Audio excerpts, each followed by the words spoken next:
Rohini Khadse Pune police आयुक्तांच्या भेटीला. Pune party प्रकरणानंतर आता रोहिणी खडसे पोलिसांच्या भेटीला. रोहिणी खडसेंचे पती प्रांजल खेवलकर पोलिसांच्या ताब्यात.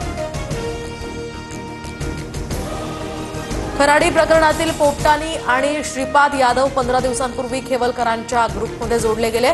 आमची बदनामी करण्यासाठी पुणे पोलिसांचा हा डाव, एकनाथ खडसेंचा आरोप. प्रांजल खेवलकरांना ट्रॅप लावून अडकवलं. पर्समध्ये कोकेन सापडलेली महिला पोलिसांनीच पाठवली होती. पोलिसांची कारवाई बनावट, उच्च न्यायालयात जाणार, खेवलकरांच्या वकिलांचा दावा.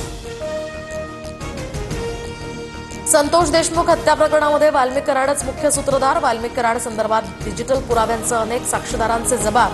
विशेष मकुका न्यायालयाचं निरीक्षण, सूत्रांची माहिती. तर जेलमधून स्पेशल फोन सापडला. आका वापरत असलेल्या फोनमधून माहिती समोर येईल. बीड प्रकरणात सुरेश धसांचा दावा. रामदास कदमांचे बंधू सदानंद कदम अनिल परबांच्या भेटीला. अनिल परबांकडून योगेश कदमांवर सावली बारवरून आरोप. महादेव मुंडेंच्या पत्नी ज्ञानेश्वरी मुंडे उद्या मुख्यमंत्री फडणवीसांना भेटणार. ज्ञानेश्वरी मुंडे कुटुंबासोबत मुंबईकडे